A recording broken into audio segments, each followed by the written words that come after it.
right, we are back with the Ramp Careers Daily Updates. Today I'm here with both Mitch and Manoj, the Ramp co-founders, along with myself, another Ramp co-founder. Good to be with you guys.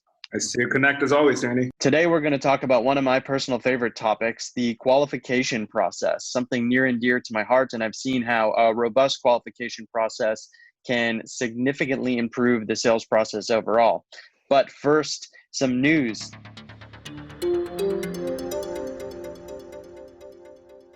This seems to be some positive news, guys. So it looks like even in the face of the pandemic, GeekWire article just came out that said most Seattle tech companies are actively hiring, which is awesome. The latest is today, about 67% of the 350 or so companies they track have open roles, and about 2,600 open roles across the region overall, which means about 42% of the companies increased headcount month over month. And this excludes Microsoft and Amazon. So a good sign for the tech industry.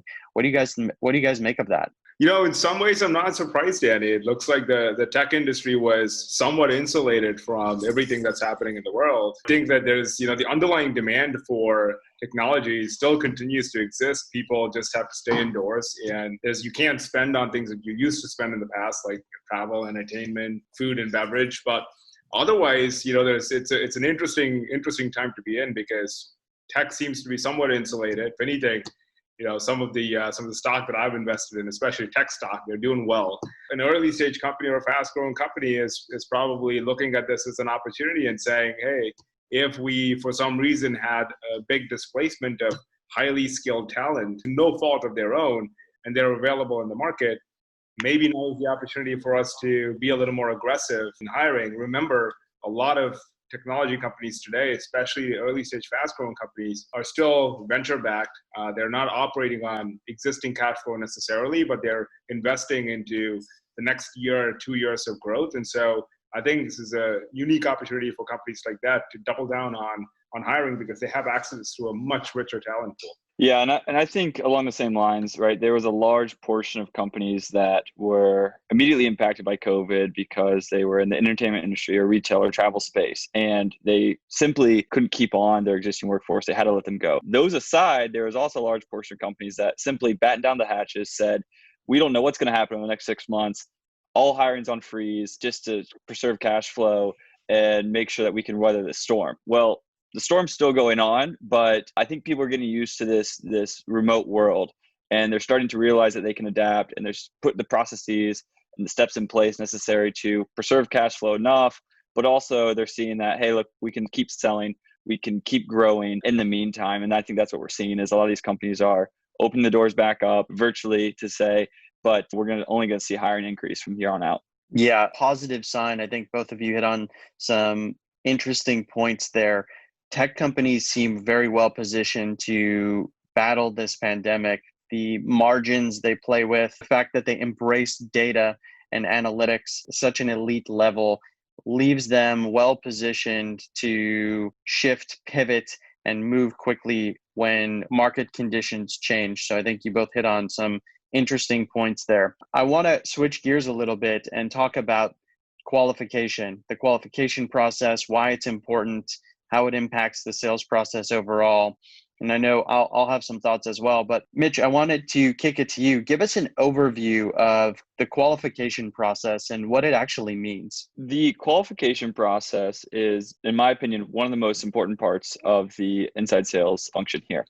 The reason being because assuming that you have prospected well, and you've found a potential buyer that's raised their hand and said, yes, Danny, I'm interested in taking a look at your product or your service. You come to a point where you need to have a conversation with that person and either say, yes, this person's a good fit for what we're selling, or no, they're not a good fit. That's essentially what the qualification process is. Now, the reason that's so important is because if you say yes to everybody and you take meetings and you run through deal cycles with every single person that raises their hand and says, I want to buy your product or service, you would need to hire an enormous amount of sales folks to be able to run that entire process for every single candidate or every single prospect that is. It's just unscalable and unsustainable to do across every single prospect. So that's why you need to qualify folks in or out. you need to identify early in the sales process, is this person actually going to buy my product or my service in a reasonable time frame? So what that typically looks like is, are they going to buy within 3 to 6 months? Now, maybe if your sales cycle is longer, maybe if you typically have 18-month sales cycles, you push it out a little bit, but you determine that based on your previous closed deals, of course. But the process there is simply saying, is this person a good fit for what we're selling? Are they going to buy within a reasonable time frame? If yes, are they going to be a good customer after they buy? So are they actually going to see benefit from what we're selling here? Or are they going to get into the product and realize they're not a good fit and they're going to churn immediately? That hurts you as well. So there's a couple of things that go into it, but essentially it's that kind of you're serving as that gatekeeper between actually entering into the full selling motion and dismissing or qualifying out that prospect from that process. Yeah, that's right. Those are great things. So what I heard here is really it's the last line of defense. It's the filter that says, okay, I'm just a everyday lead on a lead list, any prospect, to I'm a serious buyer and I actually have a realistic shot at closing once I get into the sales process. Manoj, I know you've worked with various sales teams across the industry and have some thoughts on why qualification is critically important to any sales process. Could you expand on that a little? I think there's a couple of different ways of looking at it. To Mitch's point, qualification is important because there's a fundamental question of availability of internal resources and making the most out of your internal resources, time and efforts. Are we expending every dollar as a sales team and every hour as a sales team on customers on prospects that we think will be able to successfully close, maintain, and expand that relationship down the line? So that's one school of thought.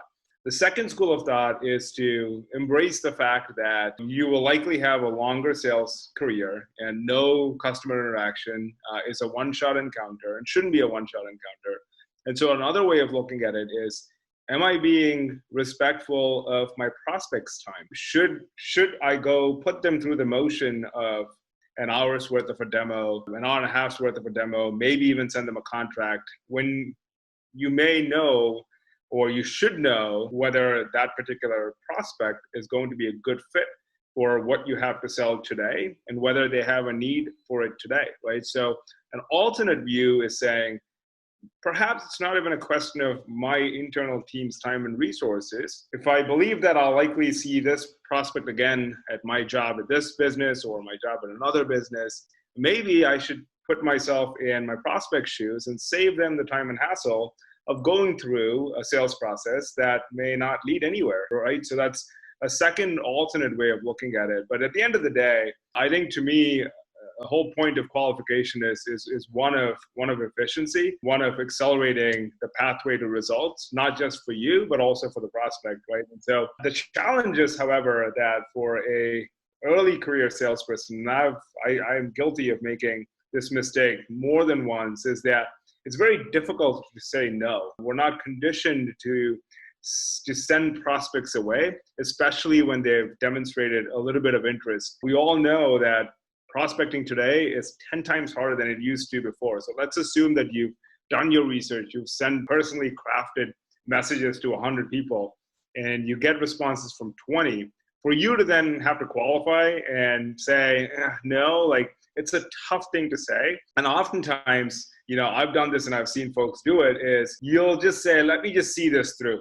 Maybe the prospect will change their mind, or maybe something external will happen that will change my frame of reference, even though full well, really well what your qualification criteria are, and they don't check most of those boxes. You still kind of punt it for later, hoping something will change. More often than not, nothing's going to change. And I think that's really where discipline comes into play. And that's really where being a seasoned salesperson come into play. That's the hallmark, I think, of maturing from a early career sales professional to someone that understands that, hey, listen, no today doesn't mean no forever. And I'd rather know today and focus my time and efforts on what could be possible yeses and still maintain some goodwill with that person that I said no, as opposed to putting them through the ringer and leaving a sour taste in everyone's minds. Yeah, All good points. I want to touch on the frameworks next, but before that, I do want to share a few stories. I think from my experience mentoring and coaching hundreds of different startups, what I see the biggest folly is in early sales processes and even into later stage sales processes is when a salesperson tries to fit an unqualified lead into a later stage of the pipeline. So maybe they've checked 2 or 3 of the qualification boxes, but haven't checked all 5, 6, 7, 8, whatever the qualification criteria is. They force the deal through the pipeline and then are sitting there 3, 4, 5, 6 months out saying, why isn't this deal closing? They said they were interested. They said they needed our product.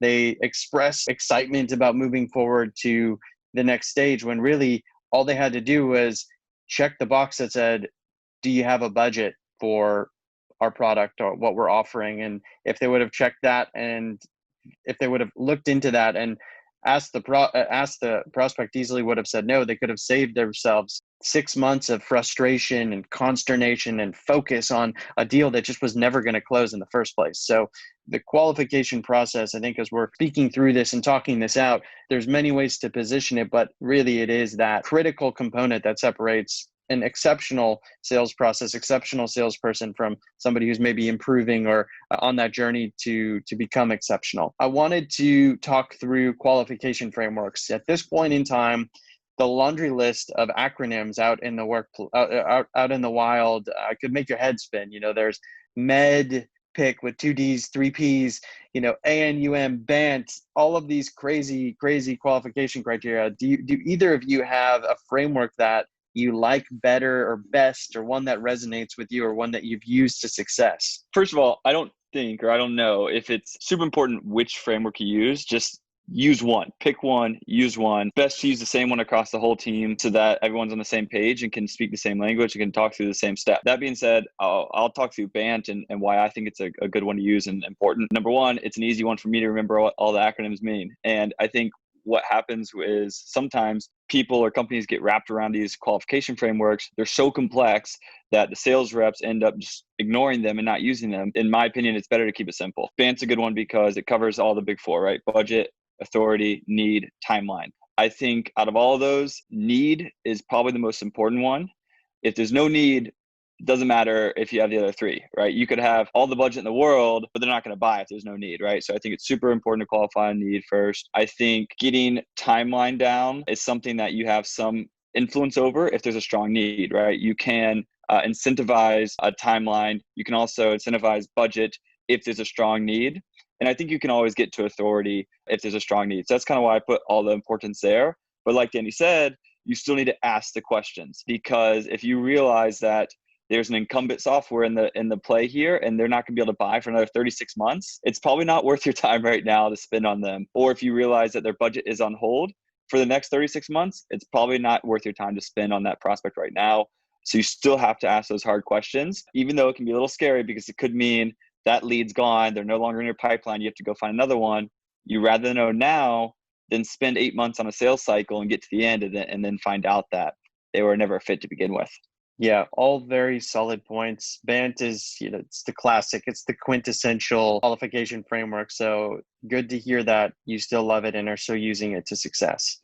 Manoj, what do you think about frameworks? Is there one that stands out to you? Yeah, I'll stick with BANT. I think I might have an unpopular opinion here. I think, as an industry, we're always looking for ways to be cute, and there's just all kinds of different unnecessary frameworks. I actually remember, I think I read this article from HubSpot, it might be old, where the title was BANT is no longer good. Here's an alternate framework called, I think, like GPCT or something, like goals, plans, challenges, timeline, and then they also added negative consequences and positive consequences. I mean, really, it's BANT, right? I mean, negative consequences and positive consequences of having a solution and not having a solution, you can tie it back to need, right? So to me, I think BANT is probably a good underlying framework to have. I think we should stick with it. Everything else is a good white paper, good content. Maybe we can all look at ourselves in the mirror and think about how smart we are, but quite honestly, it's a bit too much. Yeah, that's good. That's interesting. I think we have a similar view on this. I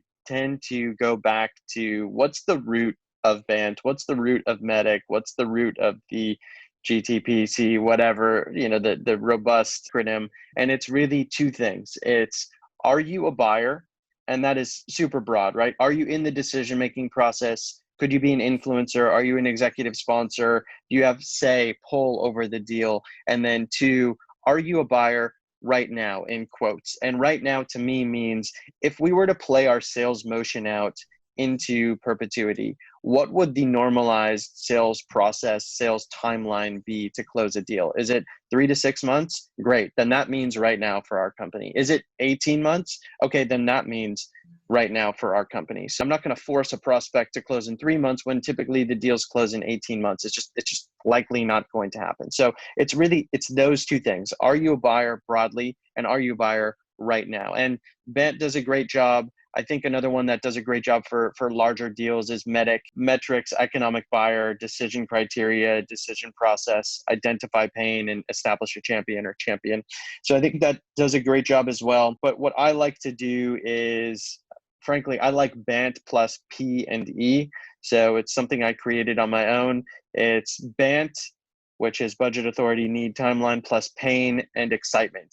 I want the prospect to be excited about moving forward in the sales process. And I think for pain, I think need does an okay job of addressing that, but really they should have an acute business pain that our company solves, our product solves. So a little spin on BANT, but generally speaking, I think keep it simple on this. I'm glad we covered this topic. I think we haven't exhausted it. We could go on for days. I think this is a good primer on why qualification is important and a few ways to apply qualification using frameworks. That's all for the Ramp Careers Daily Update. Thanks, Mitch. Thanks, Manoj, for joining in. This has been awesome. Thank you, Danny. Sounds good. Thanks, Danny. See you guys.